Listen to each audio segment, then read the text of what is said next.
अयोध्या के सरयू तट पर मौजूद लोगों से बात की हमारी संवाददाता सुरभि शर्मा ने, आपको सुनवाते। अयोध्या में राम की पैड़ी पर इस वक्त मैं मौजूद हूं, सांस्कृतिक केंद्र जहां पर पूरी दुनिया की नजर 22 जनवरी की प्राण प्रतिष्ठा से पहले टिकी हुई है। वहीं इस वक्त अयोध्या में राजनीति भी हो रही है और प्राण प्रतिष्ठा को लेकर की जा रही राजनीति पर ही इस वक्त अयोध्या में मौजूद युवाओं के साथ मैं चर्चा करूंगी, क्योंकि जिस तरीके से लोगों का इंतजार, 500 साल का इंतजार आखिरकार खत्म हो रहा है, जब प्राण प्रतिष्ठा की वो तारीख हमारे सामने है, उससे पहले की जा रही राजनीति पर आप युवा वर्ग क्या सोचते हैं? ये राम जन्मभूमि है जो कि पहले से ही राम की थी। सबसे पहली बात तो ये कि राम जी यहाँ पे आए नहीं हैं, राम जी यहाँ पहले से ही थे। कुछ और लोग आके ज़बरदस्ती कब्जा किए थे, जिसको हम लोग को हटाना बहुत ज़्यादा ज़रूरी था। लेकिन मेरा सवाल ये है कि इस तरीके से पावन मौके पर क्या आपको लगता है राजनीति की जाने भी ठीक है? क्योंकि सवाल जब उठ जाते हैं तो जाहिर सी बात है आरोप प्रत्यारोप का सिलसिला शुरू हो जाता है। जी नहीं, मेरे हिसाब से बिल्कुल सही नहीं है इन चीज़ों पे राजनीति का मुद्दा लाने का। ये तो धर्म की बात है, अपने अपने धर्म के हिसाब से चलना चाहिए। आप एक युवा होने के नाते अयोध्या में मौजूद रहते हुए क्या वो बदलाव महसूस कर रही हैं? जी। आपको क्या लगता है 22 तारीख में यहाँ पर गैर मौजूदगी क्यों सवालों के घेरे में उठती जा रही है? नहीं, देखिए, असल में देखिए ये अयोध्या है, यहाँ तो राजनीति हमेशा से होती चली आई है और ये 22 तारीख को होना भी एक वही है कि समझ लिए कि राजनीति के गढ़ रहा है अयोध्या। यहीं से लोगों की सत्ता भी मिलती है और यहीं से लोगों की सत्ता भी जाती है।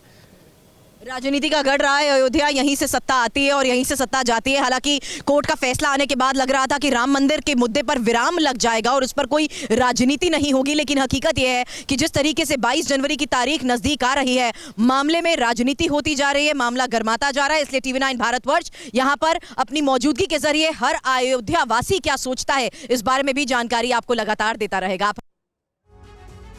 अयोध्या में मौजूद है TV9 की हाईटेक बस और वहां पर अयोध्या के मेयर से बात की हमारे संवाददाता विपिन चौबे। गिरीश जी, बहुत स्वागत है आपका। मैं ये जानना चाहता हूँ, हम लोग लता मंगेशकर चौक पर हैं। मैंने इस चौक की वो तस्वीर भी देखी है जब घंटों घंटों यहाँ जाम लगा रहता था। कितनी बदल रही है अयोध्या, कितनी बदल रही है और कितनी बदलेगी, और क्या क्या कुछ हो रहा है अयोध्या में, जरा वो बताइए। देखिए, अयोध्या अपने दिव्यतम स्वरूप की ओर अग्रसर है। वो जो अयोध्या का सौंदर्य होना चाहिए था, वो जितनी शोभाएं होनी चाहिए थी, वो जितना सौंदर्य होना चाहिए था, वो आज सब अयोध्या में विद्यमान है। सड़कें चौड़ी हो रही हैं, पौराणिक चिन्हों से युक्त हैं। ऐसा नहीं है कि वो स्काई स्क्रैपर्स बन रहे हैं। सड़कें चौड़ी हो रही हैं, उस पर इस तरह की पौराणिकता, इस तरह के चिन्ह उस पर अंकित किए जा रहे हैं ताकि उसकी एक पौराणिकता सुरक्षित रहे, एक फील आए, एक राम की नगरी की फील आए। लोग अयोध्या में आए तो राममय होकर जाए। कैमरे से दिखाइए, हम राम की पैड़ी को दिखा रहे हैं। लता मंगेशकर चौक, क्या सोचा गया, कैसे थीम डिसाइड किया गया, कैसे बदला गया, कैसे बदल रहा है? देखिए, यह सोचा गया कि एक तो लोगों का आवागमन सुरक्षित और सुगम हो जाए। दूसरे, आवागमन करते करते उनको इस तरह की धार्मिक व्यवस्थाएं दी जाएं कि वह भगवान की संस्कृति से, उनके व्यक्तित्व से, उनकी लीलाओं से परिचित होते जाएं। अब आप जिस धर्म पथ पर आप चल रहे हो, इसके दोनों तरफ हमारे म्यूरल्स हैं, जिसपे ये सूर्य स्तंभ, ये लता मंगेशकर चौक, आगे राम की पैड़ी, और ये हमारे जो भित्ति चित्र बने हैं दीवारों पर, इसमें भगवान की विभिन्न कथाएं उकेरी गई हैं। तो कुल मिला के जब व्यक्ति यहाँ पर आता है, धर्म पथ पर चलते चलते कब धर्ममय हो जाए, इसकी व्यवस्था की गई है। धर्म पथ पर चलते चलते व्यक्ति धर्ममय हो जाए, इसकी व्यवस्था है ये। और सूर्य स्तंभ को देखते हुए, भगवान सूर्यवंश की नगरी है ये, सूर्यवंश की राजधानी है ये, और भगवान के सूर्यवंश की राजधानी में आए तो वह सूर्यवंश से परिचित हो जाए, इसकी व्यवस्था है। इसकी व्यवस्था है। तो मैं ये देख रहा हूँ, railway station, airport, bus stand, Ram की पैड़ी, राम मंदिर और पूरा हनुमानगढ़ी। ये जब दर्शक आएंगे और जो भक्तगण आएंगे तो उनको तो लगेगा ही नहीं एक पल के लिए कि ये वही अयोध्या है जहाँ पर ट्रैफिक था, जाम था, बदहाली थी, अव्यवस्था थी, वो सब कुछ बदल गया। देखिए, पिछले 70 वर्षों में अयोध्या के साथ बहुत अन्याय हुआ। अयोध्या पूरी दुनिया की आध्यात्मिक ऊर्जा का केंद्र है और उसको उसके स्वरूप से वंचित करके रखना एक बहुत बड़ी राजनीतिक षड्यंत्र और साजिश थी, जिसको हमारी भारतीय जनता पार्टी ने इसे समझा, हमारे आदरणीय प्रधानमंत्री जी ने समझा, आदरणीय मुख्यमंत्री जी ने समझा, और आज अयोध्या आने पर लोगों को लगता है कि अरे हम तो राम की नगरी में आ गए। गौरव की अनुभूति होती है। ये हमारी संस्कृति, हमारा वह नगर है जो सप्तमोक्षधारी नगरियों में से एक है और हमारी संस्कृति का सबसे प्रमुख केंद्र बिंदु है। आज हर सनातन धर्मावलंबी जब अयोध्या आएगा तो हाँ लगेगा कि भाई ये तो हमारी सनातन धर्म की नगरी है, ये इसकी राजधानी है। अयोध्या में TV9 के स्पेशल शो में मौजूद लोगों से बात की हमारी संवाददाता सुरभि शर्मा ने। इनफैक्ट अयोध्या में जिस तरीके से 22 तारीख को प्राण प्रतिष्ठा हो रही है, उस दिन लोगों की मौजूदगी और गैर मौजूदगी को लेकर ही यहाँ पर राजनीति गरमाती जा रही है। आम अयोध्या वासी इसको देखते हुए क्या सोच रहे हैं? नहीं, हर लोगों के साथ अपना अपना प्रॉब्लम भी है। अगर मान लीजिए जो लोग आ पाते हैं वो 22 को आएंगे, जो लोग नहीं आ पाएंगे वो बाद में भी कभी भी आ सकते हैं। जो नहीं आएंगे क्या वो सनातन विरोधी होगा? आने ना आने की बात नहीं है कि मन में जो भेद है, ये जो ऊपर जनेऊ पहनकर हमें गांठे गिनाने की जो करते हैं ना, पहन लेते जनेऊ, वो गांठों की सच्चा हमें देते हैं, ये उन्हीं के लिए। ये सनातन विरोधी है। ये सनातन विरोध ऐसा है, ये ना आने की बात नहीं है। हम भी नहीं आ पाएंगे, हम भी नहीं, तो हमको सनातन विरोध आए हैं, पर मन में राम है। मन में राम सबके हैं, लेकिन यहाँ पर 22 तारीख कितनी महत्वपूर्ण हो जाती है? 22 तारीख बहुत महत्वपूर्ण है। इस दिन दिवाली बनाई जाएगी और यहाँ पे राम जी की पूजा की जाएगी। मैं लेकिन यहाँ का नहीं हूँ, मैं इंदौर से आया हूँ। आप दूर से आए हैं खास तौर पर 22 तारीख को यहाँ पर मौजूद रहने के लिए? हाँ, इंदौर। तो देखिए, दूर दूर से लोग 22 तारीख से पहले यहाँ पर अयोध्या का रुख कर चुके हैं। आप अयोध्या वासी हैं? यहीं पर नहीं, बनारस के हैं। बनारस से हैं। आपने देखा है अयोध्या में विकास होते हुए, वो बदलाव होते हुए? हमारे आदरणीय मुख्यमंत्री आदित्यनाथ योगी जी द्वारा किया गया बहुत काम, बहुत विकास हुआ है। विकास हुआ है, जनता भी यही बात कह रही है, लेकिन अब यहाँ पर 22 तारीख की मौजूदगी को लेकर विवाद होता जा रहा है। बस ये सब जो हो रहा है वोट के लिए हो रहा है, जो भी कर रहे हैं बस वोट के लिए। कौन कर रहा है वोट के लिए ऐसा? अरे जो कांग्रेस पार्टी, जो समाजवादी पार्टी जो है, बस यही और कुछ नहीं है। जो है मामला 80 और 20 का है, विशेष समुदाय के लिए जो हो रहा है, इसीलिए विरोध कर रहे हैं लोग। अयोध्या में रामलला की प्राण प्रतिष्ठा को सिर्फ 9 दिन बचे हैं। इस बीच TV9 भारतवर्ष राम मंदिर को लेकर राजधानी दिल्ली में विशेष मुहिम चला रहा है, जिसमें हर रोज हम आपको दिल्ली के अलग अलग मंदिरों से राम भक्तों के मन की बात सुना रहे हैं। इस वक्त हमारे सहयोगी दिल्ली के झील में बने बांके बिहारी मंदिर में मौजूद है। आइए सीधा उनका रुख करते हैं।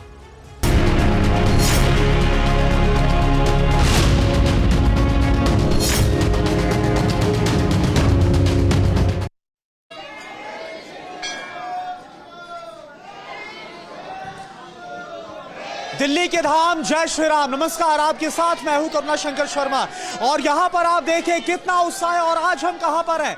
आज हम मौजूद हैं दिल्ली के झील के श्री बांके बिहारी मंदिर में। आप जरा देखें, 22 तारीख को जो मंदिर का उद्घाटन हो रहा है, राम मंदिर का, रामलला की प्राण प्रतिष्ठा, इसको लेकर किस कदर उत्साह है झील वासियों में भी, ये इस वक्त आपके सामने। और मैं आपके पास आना चाहूंगा, आप बताइए 22 तारीख को लेकर कितनी खुशी है आपके अंदर? ज्यादा खुशी है 22 तारीख को देख के, श्री रामचंद्र जी का उत्सव मनाने के लिए बहुत उत्साह। जय श्री राम। 22 तारीख का मौका कितना खास आपके लिए? 22 तारीख का दिन हमारे लिए दिवाली से बढ़कर दिवाली, हजारों साल बाद जो दिवाली मनाई जाएगी उसका हमारे लिए बहुत महत्व है और हम इसके लिए पूरी तरह से तैयार हैं। हमारी तैयारी जोरों शोरों से है। 21 तारीख को हम एक विशाल रैली भी श्री राम के लिए निकाल रहे हैं और पूरा कृष्णा नगर इसके लिए तैयार है। सभी मंदिरों से हमारा संपर्क हो रहा है और हर जगह राम भक्तों का स्वागत किया जा रहा है और सभी में एक बहुत उत्साह है और दिवाली की तरह। वाकई में ये उत्साह साफ तौर पर नजर आ रहा है। आप बताइए, आप में कितना उत्साह है? हमारे को इतना उत्साह है कि हम कहते हैं पूरा देश, पूरा विश्व राममय हो जाए और ऐसा दिन हमेशा याद रखें। आप बताइए, 500 सालों का इंतजार खत्म हो रहा है, ये मौका कितना खास? हमारे हर्ष और उल्लास के साथ हमारे भगवान राम अपने मंदिर, अपने महल में जा रहे हैं। हमें हर्ष, खुशी हो रही है, बहुत ज्यादा खुशी हो रही है। आप बताइए। बहुत खुशी हो रही है। जय श्री राम, रामचंद्र जी उसमें जाएंगे। तो देखिए काफी खुशी। और यहाँ पर महिलाओं को आप जरा देखिए, यहाँ पर आना चाहूंगा। आप कोई भजन गाना चाहेंगे, भजन सुनाना चाहेंगे? मेरी झोपड़ी के भाग आज खुल जाएं, ओ राम आएंगे। मेरी झोपड़ी के भाग आज खुल जाएंगे, राम आएंगे, ओ राम आएंगे, आएंगे राम आएंगे, राम आएंगे, आएंगे राम। ये मेरी झोपड़ी के भाग आज खुल जाए, ओ राम। हे राम आएंगे तो आंगन बिछाऊंगी, राम आएंगे तो होंगी कुछ। और देखिए यहाँ पर जो कई महिलाएं हैं वो आप जिस तरह से नाच गा रही है, झूम रही हैं, क्या वजह है? क्या वजह क्या है? श्री राम। वजह क्या इतनी खुशी? राम जी आ रहे हैं, राम जी आ रहे हैं हमारे। तो देखिए, राम जब फिर लौटे, राम जी जब वहाँ पर आ रहे हैं तो किस कदर खुशी, आप बताइए 22 तारीख को लेकर आपके अंदर कितनी खुशी? मैं बहुत खुश हूँ 22 तारीख को लेके कि 500 साल बाद आज राम का मंदिर का निर्माण हो रहा है, दिवाली मनाई जा रही है और मैं प्रार्थना करता हूँ कि छुट्टी हर साल ये होनी चाहिए। 22 तारीख को आप भी एक पर्व की तरह मनाएंगे, 22 तारीख को पर्व की तरह मनाएंगे, 22 तारीख को पर्व मनाएंगे। आप बताइए कितनी खुशी है आपके अंदर रामलला की प्राण प्रतिष्ठा? बिहारी मंदिर का प्रधान हरीश चौहान यानी कि मंदिर में लाइट लगाएंगे, इलाके में लाइट लगवाएंगे सारे, उसमें दिवाली की तरह दर्शन करने जाएंगे रामलला के, दर्शन करने जाएंगे रामलला के, दिवाली की तरह उत्सव बनाएंगे रामलला के। जय। आप बताइए कैसी तैयारियां? बहुत जोश उत्साह नजर आ रहा है। बांके बिहारी मंदिर का कार्यकर्ता हूँ मैं, इसका कारण यहाँ पे लाइटिंग वगैरह का सारी चीज का अच्छा प्रोग्राम किया हुआ है और आने वाली 22 तारीख को 500 साल का निकाल खत्म करेंगे हम। चलिए मैं आपके पास भी आऊंगा, लेकिन यहाँ पर जो मंदिर के मुख्य पुजारी हैं मैं उनके पास चलता हूँ। आप क्योंकि मंदिर के मुख्य पुजारी, ये बताइए श्री बांके बिहारी मंदिर में किस तरह का समारोह होगा, कैसा कार्यक्रम होगा 22 तारीख को? हमारे बांके बिहारी मंदिर में जैसे राम जी लौट करके 14 वर्ष बाद अयोध्या आए थे, घर घर में दीप जलाए गए थे, बिल्कुल ठीक उसी तरीके से हमारे बांके बिहारी मंदिर में भी प्रोग्राम होगा। जितनी सुंदर अयोध्या सजाई जा रही है उससे ज़्यादा सुंदर हमारा ये बांके बिहारी मंदिर भी सजाया जाएगा। एक बार राम जी से जानकी जी कहने लगी, पहले तो हनुमान जी थे जो हम 14 वर्ष बाद आए थे, उन्होंने हमारा राज तिलक कराया था, अब हमारा राज तिलक कौन कराएगा? तो राम जी ने जानकी जी से कहा था कि यूपी में योगी आएगा और महाराज केंद्र में मोदी आएंगे, हमारा राज तिलक होगा और सनातन के जितने भी हिंदू हैं वो शिला की जगह पर अपने प्राण लगाएंगे, पर हिंदुओं की शान को जाने नहीं देंगे, हिंदुओं की शान को बरकरार कयामत रखेंगे। चलिए एक बार फिर से मैं आपके पास आऊंगा, लेकिन एक बार फिर से यहाँ जोश लगातार बढ़ रहा है, जो भजन गाए जा रहे हैं जोश लगातार, क्या सुना रहे हैं? सुनाइए। जय श्री बोलो बालाजी महाराज की, बोलो जय श्री राम। जरा प्रेम से बोलो, जरा जोर से बोलो, और मिलके बोलो, जरा जोर से बोलो, जय श्री राम। जरा जोर से बोलो, जरा गज के बोलो, मेरे राम आए, ओए राम आए अयोध्यापुरी में, अयोध्यापुरी में। ओए मंदिर बनेगा बड़ा प्यारा मेरे राम का अवध में, मंदिर बनेगा बड़ा मेरे राम का अवध, ओए राम का अवध में, राम का अवध में। अच्छा एक सेकंड, ये जो आपने भजन गाए इसके बोल है जो मैं समझ पा रहा हूँ कि मंदिर बनेगा बड़ा प्यारा, लेकिन अब तो बड़ा प्यारा मंदिर बन गया, अब तो उद्घाटन हो रहा है, तब क्या बोलेंगे?